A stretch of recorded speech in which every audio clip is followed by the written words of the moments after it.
What's good, y'all, and welcome to my review for AEW Revolutions 2022. Bro, this was, as always, man, was a fucking phenomenal show. Lots of crazy twists and turns, many amazing matches, man. And yeah, that .com and the Punk, man, fucking amazing. Shout outs to both men, man. The main event was legendary as well. But yeah, man, without further ado, let's just jump right in. So we started the show off with Eddie Kingston, Chris Jericho. This was a fantastic match. Started off fast and furious with with Eddie hitting, I believe it was called like a half and half super, is what it was called.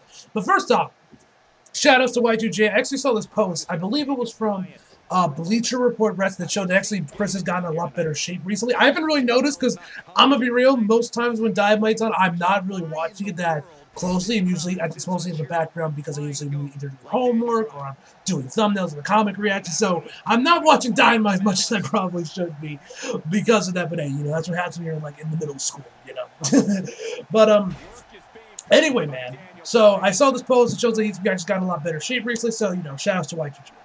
Anyway, so the match was great. Like you had that, you had the half and half suplex. You also had them doing this chop off where Eddie hit Chris Jericho with a chop, then Chris hit Eddie with a chop. Then Eddie takes the straps down on his thing, and then they just start chopping at each other, man. It was fantastic, man. You also had this other spot where you had Chris, Chris and Eddie on the apron, and Chris goes for a suplex off the apron onto the floor. Looked gnarly, looked nasty, man. Although I don't know, but did anyone think that maybe Chris lost his footing because almost as soon as he got Chris got Eddie over his shoulders, it almost looked like he slipped because just his feet were there, then they weren't there on the apron. I don't know it looked fine, so I don't think he actually quote unquote slipped, but I don't know. It kind of looked to me like he might have slipped on that, but either way, the move looked amazing. Either way, man, great spot there. You also had Eddie hit the Orient or whatever that spinning back fist he calls it. I forget it's the Orient or something like that, and which gets a close to near fall. And this I thought was pretty funny, where he's where Eddie is of course shocked, thinking that was a 3, and then he goes over to Aubrey and he's holding it, no, it should have been 3. And she's actually consoling him for a hot second. I thought that was pretty funny, but then Chris eventually locks Eddie into the walls of Jericho, and eventually he gets over to the ropes to bring the rope break. And Chris, like usual, acts like he just won the match, and then he starts arguing with Aubrey, and then she pushes her, I should say, and then Aubrey just pushes him right back, man. That was fucking awesome, man. You gotta love Aubrey, man. She's awesome. I love Aubrey. So then the match continues on. We had Chris landing a shit ton of code breakers on Eddie Kingston. He goes for the Judas effect, but he ends up missing. Eddie hits another two of those back fists back to back that send him crashing to the floor. Eddie then locks in his submission move, the palm stretcher, I think that's what it's called, the palm strick or something like that. And then which eventually gets Chris to tap out. Now the whole thing with this match was just because Chris didn't respect Eddie, and this whole thing was just Eddie gaining Chris Jericho's respect. So the match ends. Eddie actually looked like he was surprised that he actually won the match. He was like, wait, what? I won? So eventually Chris gets up, and then Eddie tells him to shake his hand. And then it looked like he has his hand out, and it looks like Chris is going to shake it, and it looks like he's going to shake it, but he ends up not, and ends up leaving the ring, not keeping his word, and not showing his respect to Eddie Kingston. So I could tell throughout the match. Like I said, I haven't been paying attention that much to Dynamite as much as I should be. So I don't know when Chris seemed to have turned heel, or if this was maybe just for this feud.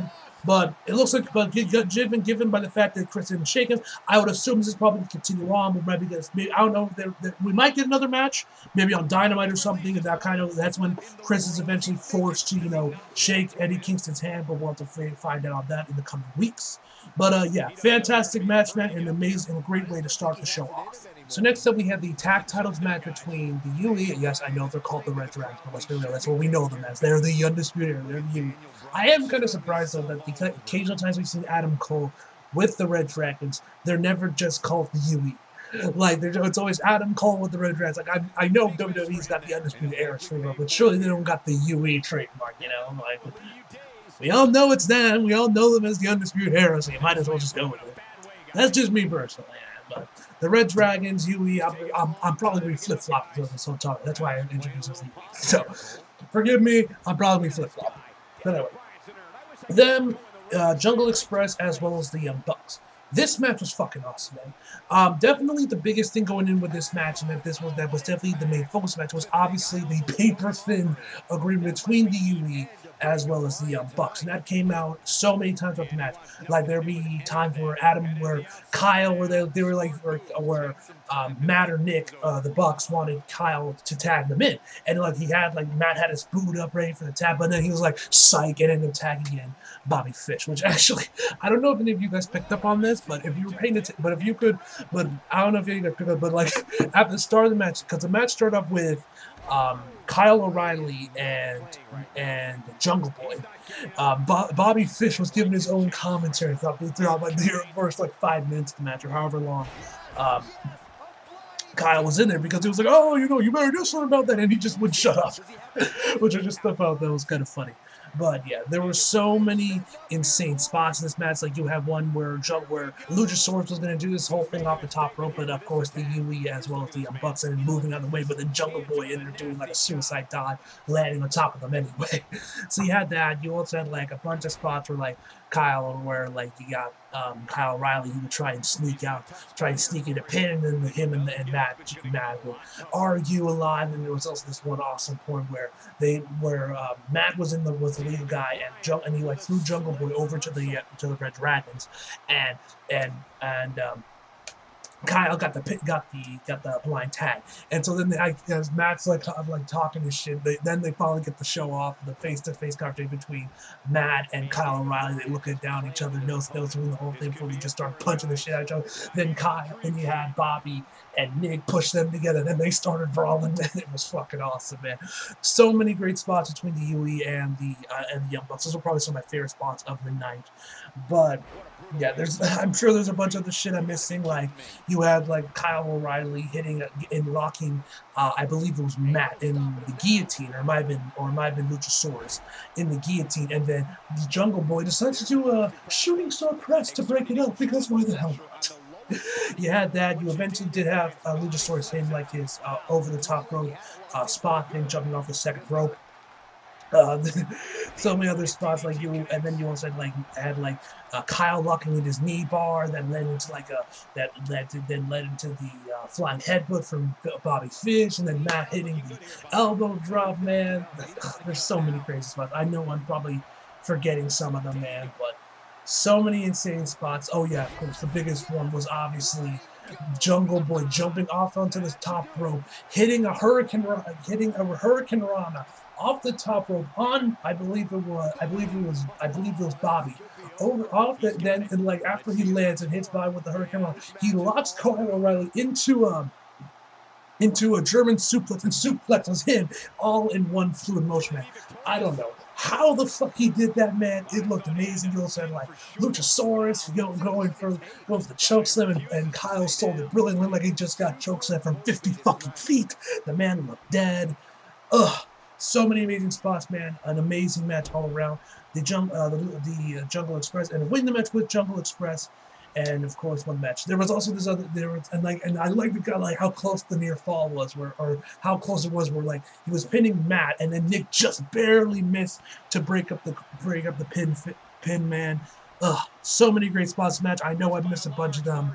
But yeah, phenomenal match, man, and. Yeah, this match was awesome. This was a fun tag team match, and that's definitely one thing we can all agree that AEW excels at, is definitely tag team wrestling. Next up was the Fate of the Revolution ladder match between Keith Lee, Orange Cassidy, Powerhouse Hobbs, Ricky Starks, Wardlow, and Christian. First off, I gotta say, I am so fucking happy to see Keith Lee back as Keith Lee. None of this bear cat shit. It's good to see him back in his normal trunks, big ass belly. It's nice to see him with the rocking the beard again. Nice to see that again. I was also kind of glad to see when Keith came back, he did dye his beard again, because you guys don't actually know. This is something he posted about on Twitter, or at least I actually found this out through Mia Gim's YouTube channel. And then I saw this then I found out about what the reason for this on his Twitter. But I saw on Megan's Twitter account, because this was on our YouTube page. This was after Keith got release, I noticed he had like a lot of gray. I'm like, bro, this dude's like 30. Why you got so much gray? Why you look like you're 60, my guy? And then we find out that it's actually like this genetic thing that his mom had, where he gets gray hair super early for him to start like when he was 16. And honestly, and he's like, I wish it would just go all gray. And I was a big fan of this. That was kind of weird because he posted this whenever he would come back, he would keep that. Thankfully, he died and bowed back to black, which I was happy to see. That's how I like it. That's how I'm used to seeing him, and I also just prefer to look myself. That's just me. You could say that's just me. But hey, if Keith Lee ended up wanting to keep the gray, then hey, I wouldn't care. I'd just be happy to see him back as Keith Lee again. Limitless Keith Lee. But anyway, shout out to him and me again. They obviously got married too, so shout out to them. Congrats. Anyway, I was so happy to see him again, and he was awesome in the match. He didn't end up winning the match, obviously, as you guys know, but he still had a great showing throughout the match as well. One thing I gotta say I love about the match off the back, it's like I love how creative this one. Like with Orange Cassidy, especially, I think he got probably the most creative spots in the match, where you had like one where Keith, where the start of the match, he was surrounded by all the big guys, Wardlow, Keith, obviously, and Powerhouse Hobbs. And so it did his like kicks on all three of them before like Hobbs and Wardlow charge at him. Keith Lee grabs both in headlocks, and then Orange Cassidy gets on top of them, trying to go with the brass ring. Ricky ends up pushing him off there, and then actually later on in the match, he was doing that helicopter thing with the ladder that like Jeff or Matt would used to do all the time. So he did that, but then Keith and Powerhouse ended up grabbing that, and then they were like lifting it up. And I remember thinking to myself right before it happened, I was like, it would be cool if like, because Orange Cassidy was still holding onto the ladder itself. And I thought, it would have been cool if he could like pull himself up over on the other side of the ladder and try to reach the brass ring that way. And he actually did it. It actually just happened like maybe 2 seconds after I thought of that. So yeah, I thought, man, that'd be cool. And then he actually did it, and I was like, oh shit, that's awesome, man. But it ends up like slipping and like landing on his nuts. R.I.P. man, R.I.P. You had another one with Orange that I thought was pretty funny, where Ricky goes up the ladder. Orange like grabs his trucks, and then he puts his hands in the pocket, like throws him out of the ring, and then actually climbs the ladder without using his hands. He keeps them in his pockets as he goes run by run, which I was surprised by. I mean, like, shout out to him, man, because I'm sure it's probably hard to keep your balance like doing that climbing the ladder when you're not using your hands. So shout out to him, man. Other crazy spots is where actually Keith, got him in a powerbomb position and then just starts swinging him around like a battering ram, and then he just straight up yeets him out of the ring and damn near sends him all the way up to half the ramp, man. That was crazy. But obviously, probably one of the craziest spots was when, I believe it was Wardlow and Powerhouse Hobbs go up the ramp over to the ladder that was up there, and they legit split it in half, pulling at it. That looked insane. Crazy spot, loved it. And then you also had Wardlow, Keith Lee, and Powerhouse Hobbs getting over to the announce table, and then Keith, as well as Powerhouse Hobbs, and like throwing each other out to the outside into two tables. Looked amazing, man. Plenty of other crazy spots that I'm probably forgetting about, man, but at the end of the day, Wardlow ended up winning the match, and which I was actually kind of surprised by. I thought maybe Keith probably would have won this one because, it's Keith Lee. Obviously, people love him. But I'm actually kind of glad they're giving it to Wardlow, man. He's been great, man. Obviously, what he needs with MJF. And after what happened with the Punk match, I'm definitely very interested to know what's going to be happening with Wardlow and MJF when he faces up against Sammy, whenever that might happen. Definitely more interested in that match after what happened over the Punk match. But that match was awesome. Another fantastic match, man. Loved it. Good shit. And then right before we get to the Ty Conti match, one thing I want to talk about, because this was also some big news that I was super excited about, is that after the match, we got some new news from Tony Schiavone that the new signee to AEW, other than the other big one we found out later on in the show, was Isaiah Swerve Scott, or I think it was, what the hell is his name? Swerve something. It was like Swerve something, whatever the case. Swerve Strickland. Swerve Strickland is his name. He's got by now. Obviously, I was super excited for this. I loved Isaiah Swerve Scott when he was in NXT. Love what they did with Hit Row before they killed it on the main roster. And I'm glad to see he's now in AEW. Looking forward to what they're going to be doing with him. I'm sure he's going to get into the TNT picture pretty soon. And yeah, I was super happy to see this dude. And I even tweeted out, we got Swerve because, his name's Swerve.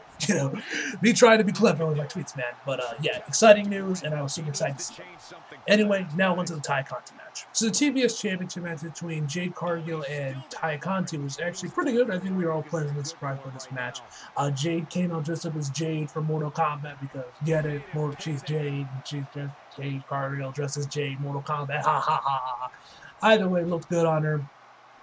And Ty also came out as well.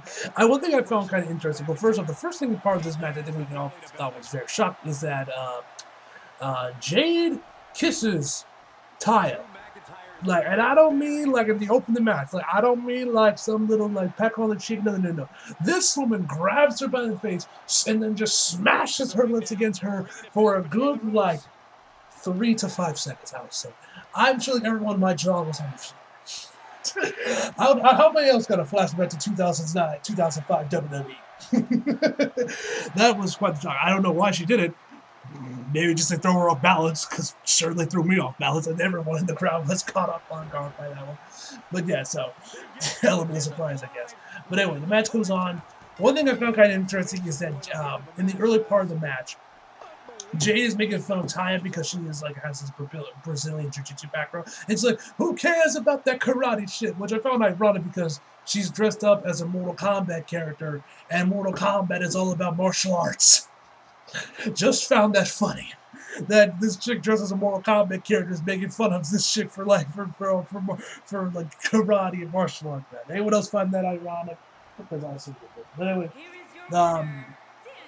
anyway, the match goes on. Yeah, had Taya jump off the top rope, landing on top of her, on top of her manager. Then, right after, what was this, Smart Mark something? I forget the dude's name. After that, she literally looked. Taya looks over, not Taya. Jade looks over at Anna Jay, and then just big boots her. Just gives her a big booming, which I thought was pretty funny. Another time, Taya used Jade Anna almost as a diversion to where she's where Anna was right in front of Todd. Was right in front of Taya, and Jay was coming after her, and then the last second she moves out of the way and hits her with a big boot. Thought that was pretty cool as well. Jade eventually, of course, hits the 5, hits a frog splash off the top rope. That looked pretty good. I wouldn't say it was as flawless as Eddie's or Ray's or even KO's, but it was pretty good. For the woman's first attempt at a frog splash, it looked pretty good. Which, if you guys did not know, actually, word on the street is that apparently she's been training with Bryant recently, which you could definitely tell that is true, that the apparently been getting better in the ring because she looked really good in that. So whatever she's doing, whether or not she's actually working with Bryant or not, it's paying off, man. She looked really, really good in this match, man. And eventually, of course, wins the match, and of course now goes 29 and 0. I'm very curious to know how long they're going to keep this winning streak thing alive for Jade Cargill. Are they going to go full Goldberg with it and have her go over 100, go over 100-0? Is she going to maybe? No. We're past the rest. I was about to say, is she going to last as long as Undertaker's WrestleMania? But I just realized that they well past that. But yeah. Definitely curious. Very good match. Overall sub match. I would probably say this was definitely one of the weaker matches in the card, but when every other match was a 9 out of 10, 10 out of 10 masterclass, man.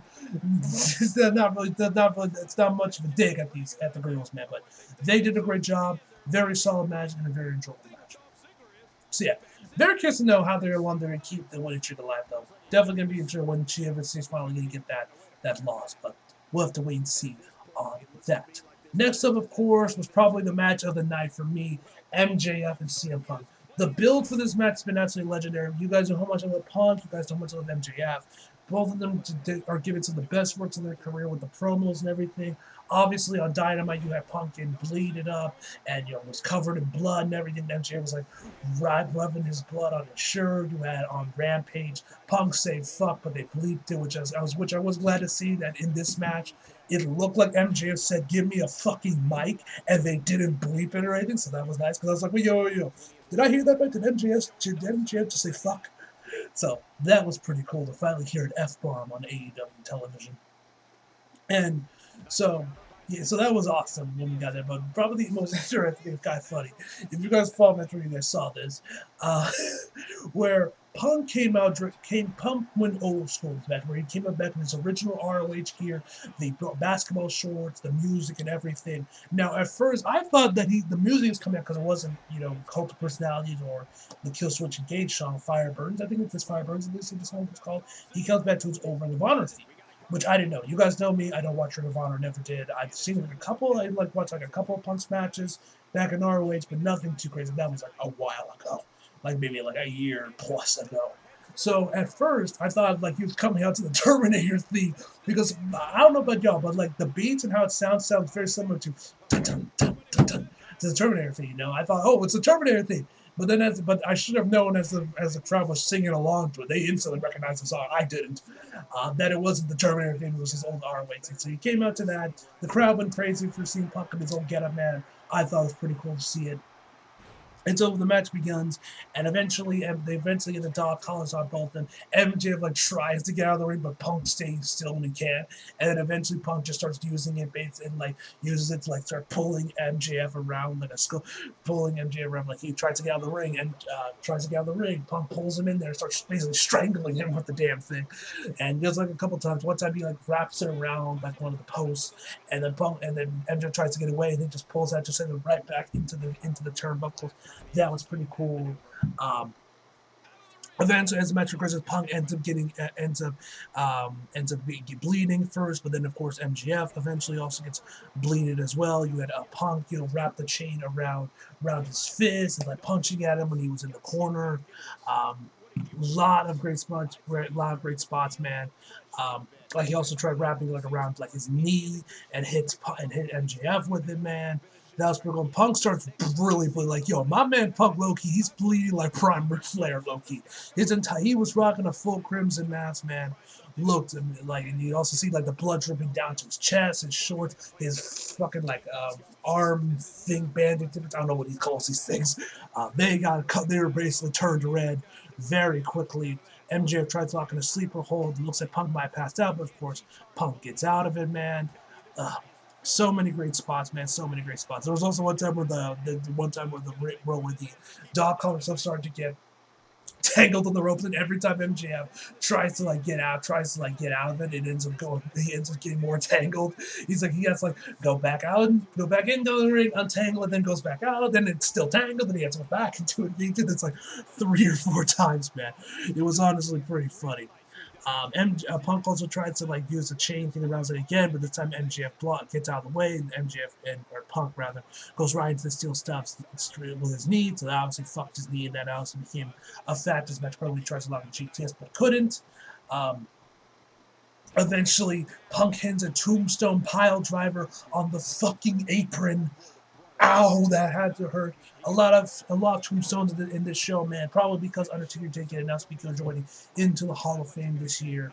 So yeah, Punk did a tombstone on the apron, which I'm sure made Undertaker very proud, man. He does a very good tombstone. That WrestleMania 29 match, man, that was fucking insane, man. That was fucking madness. So a lot of other crazy spots, man. I know I'm missing a bunch of them. Of course, Punk they eventually bring in thumbtacks, which that was awesome, man. You also had Punk straight biting MJF's hands. So that was he was a fucking cool. That was pretty awesome. Superplex onto fucking thumbtacks from MJF to CM Punk. Crazy shit. Eventually, the look on MJF's face as he's trying to choke through the tag to get a pin, man. Then he just starts calling him Wardlow, asking for the diamond ring. He can't find it anywhere. Punk eventually gets up, pulls him over him. I'm surprised he didn't just shout, "Get over here!" Because, Mortal Kombat reference, because we already had Jade Cargill dressed up as Jade. Why not have fucking Punk say Scorpion's most iconic line, "Get over here." Anyway, gets him up for the GTS onto the tax. MJF looks like he's getting freaking electrocuted. And then Wardlow's no. Finds the diamond ring, gives it to Punk. And then of course, actually, Punk gets MJF up, and then MJF spits out before Punk finally punches him for the 1, 2, 3. Fucking phenomenal match. Probably the highlight, probably the match of the night for me personally, man. Loved it. Such good shit. And yeah, man. This one was probably my match of the night, man. So much amazing shit, man. Honestly, I was this one I wasn't surprised by Punk winning. I was wondering, are they actually going to let Punk win this one? I thought they almost had to, because especially with the blood and everything. I was like, Punk's win this one, right? Because I probably always thought they might just let MJF win that again, but I was kind of glad they let Punk win it. Plus, I think we can all agree at this point, MJF's kind of bulletproof at this point. Honestly, I think he can take at least one loss, man. Fucking amazing match, man, and I'm definitely curious to know what's going to happen with Wardlow. As I mentioned, at the start of the video, what's going to happen with him. So yeah, next up we had was the women's title match between Britt Baker and Thunder Rosa. Overall, this was a great match. I really enjoyed this one. Definitely not as good as the the unsanctioned match they had last year. I think it was on Dynamite. That one was a phenomenal match. This one was also, but this one was really good in its own right. First off, we see that Britt got a new championship. I don't know if this was shown up on AEW at all, like in the previous couple weeks. I don't think it was. But either way, man, the new belt looks amazing. I definitely say it's a much bigger, much huge improvement over the last belt. Not saying the original belt was bad, but this one definitely looks a lot better, man. This one looks really, really good. So the match started off fast and furious with both with Thunder Rosa and Britt like getting up into like a tie-up, and they're like fucking spinning around and rolling all over the goddamn place. After that, Britt took over for majority of the match. She gets her glove on, goes for, but then Thunder Rosa gets her with a running drop kick. Then Britt got the control of the match again. Thunder Rosa eventually got some moves in, some counters in. She did like a tombstone, but obviously then Reba comes up there and distracts the ref. Then she like later goes into submission, distracts the ref again. Both times she got the 3 count and a submission and a tap, but still nothing. Both times Thunder Rosa gets rid of Reba. The second time with the submission, when she just straight up spears the living piss out of her, man, looked awesome, man. But you also had Britt Baker use the title belt with like a curve stomp. That got a 2 count. Eventually, once Thunder Rosa gets back into the ring after the spear, curve stomp, 1, 2, 3.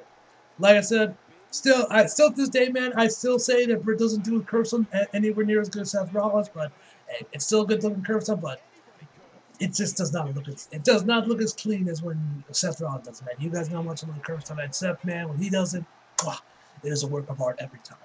So next up was with D. Bryant and Jon Moxley. This match was fucking awesome, man. So these two are going at it like fucking insane. These two are going at it like crazy, man. You had like D. Bryant going for a suicide dive, but like Jon Moxley catches him and like counters it, man. That was really cool. Eventually they both start. I think he like either like a knee or like just threw him into the barricade. Eventually they'll start bleeding. It was interesting to see how they bled because with D. Bryant he only bled like a little bit, like just like one side of his face. While Jon Moxley, this man was bleeding like prime Ric Flair. It was kind of interesting the contrast between these two bleeding. Like, it definitely kind of shows they came from completely different wrestling backgrounds. One came from Ring of Honor, technical guy, no trooper. Somehow the other one was basically from modern day ECW. I thought that was kind of a little funny how they both like bled differently in the match, but they kept going at it, man. I know I'm not doing that. There's tons of spots I'm missing, but one of my other favorite ones was when they go there around the end of the match where D. Bryant and Jon Moxley was on the floor, and D. Bryant grab each other's arms and just start kicking each other in the face repeatedly, man. That was awesome. D. Bryant goes for those kicks he does a lot, but then Jon counters him, and then he starts kicking the shit out of D. Bryant. That was awesome, man. And eventually Jon Moxley gets the 1, 2, 3 with a roll up. Fantastic match, loved it. But obviously, probably the highlight of the match was they still keep going at. D. Bryant hates the fact that he lost the match, and he was surprised. He thought he kicked out, man. And these two keep rolling. Security guards coming to break him out. Nothing's working. They're getting rid of the security guards, man. They keep rolling. And then of course William Regal shows up, and bro, when I saw Regal, man, this was awesome, man. Now it has been confirmed. JD mentions a review, and I checked for myself that William Regal has indeed signed with the company. He is only. I was kind of wondering if this was going to be like a one-time thing, just because just for the fans, or if he was actually going to be part of AEW. Looks like he is going to be a part of AEW. I don't know what capacity. He's going to be more backstage kind of guy, or maybe he might be coming in as a GM like he did for NXT. He was awesome for NXT. We'll have to wait and see on that. Either way, this was awesome, and then he gets into the ring and he just starts slapping the piss out of both Moxley and D. Bryant. That was fucking awesome. Demand something, they shake hands, which they do, man. That was fucking awesome, man. That was legendary. I love that, man. That was so cool, man. And seeing Regal come back, man, that brought a huge smile to my face, man. Such an amazing match, man. This one was probably, might have been my second favorite match, if not my third, with Adam Cole and Adam Page being my second favorite match. But I think I would say Punk overall was my favorite match of the night. Either way, man, this match was awesome. So next up we had the trios tornado match between Matt Hardy, Andrade El Idolo, and one of the members of Private Party, Isaiah Cassidy, which they go by AHFO, and then of course you had Darby Allin, Sting, and Sammy Guevara. This was another fantastic match, basically just a spot fest, and man, the spots were absolutely insane. You had you had like Sting. Obviously, the biggest one was probably like Sting jumping off from like the rafters and into like 5 tables stacked up on top of each other. Man, that was insane, man. Like, bro, I swear, ever since Sting's been going with Darby, the man thinks he's 30 again. That was the man's like what 50s and his 60s now, man. Fucking madness, man. Shout out to Sting, man. He's awesome. You had Samuel Guevara doing a Spanish fly off like the top of like the one of the entrance ramps onto like some tables. The Butcher and the Blade were making cards, throwing people all over the goddamn place, man. Just madness, man. And ended up with Sammy, Darby, and Sting ended up getting the win with like Darby going for the coffin drop, which he barely got it, man. He like just barely got basically only like his head only hit I believe it was Matt, although I believe it was Matt that ended up taking the fall, and for Sammy and Darby to win the match. Fantastic match. I know I missed a bunch of other great spots, man, but yeah, phenomenal match as well. So then we, of course, had the main event between Hangman Page, and Adam Cole, baby, who came out dressed as a Master Chief, which that was fucking awesome. I love that. That was pretty cool to see. I love how the crowd, they were having the fun. They were having the time of their life. They were chanting, "Let's go, Adam. Adam sucks." So that was pretty awesome, man. These two go at it.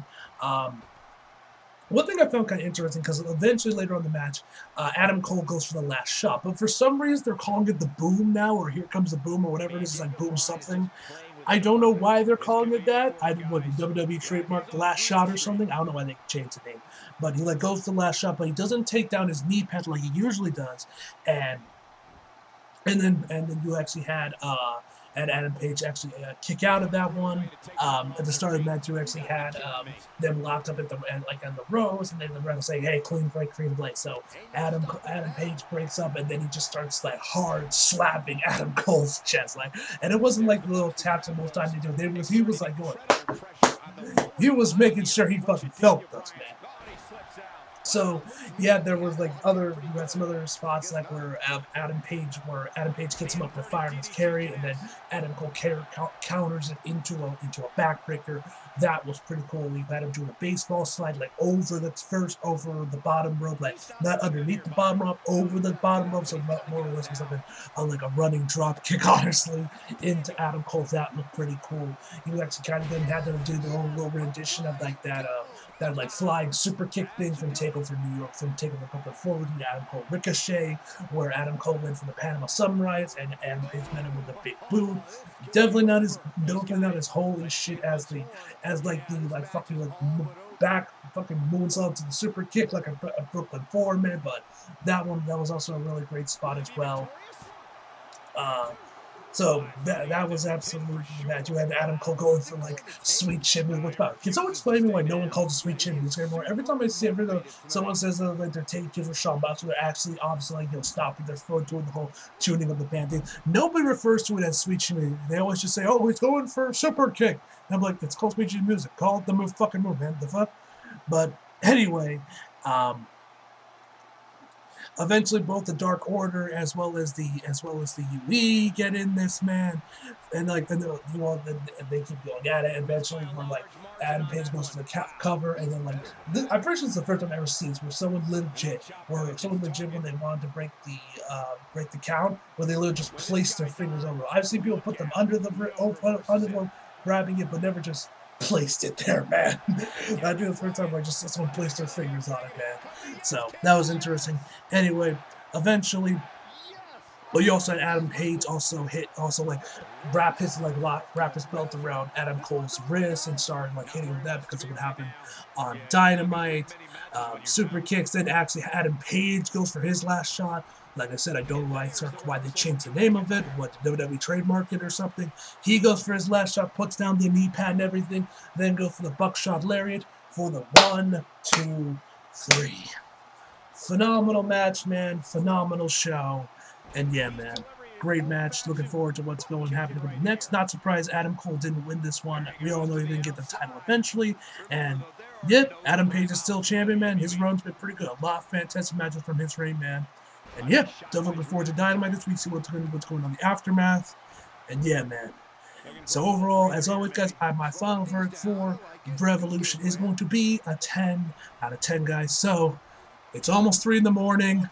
I'm gonna end this video and go edit this video and go the fuck to sleep. So anyway, hope you guys enjoyed the video. Leave a like if you did, subscribe if you're new. Follow me on Instagram and Twitter if you feel like it. Links down in the description box below. And as always, come back for more. See you guys at the end. Fuck me, man. Like I said, it's over 3 a.m., so hopefully I'll still be able to get enough sleep and make it to class.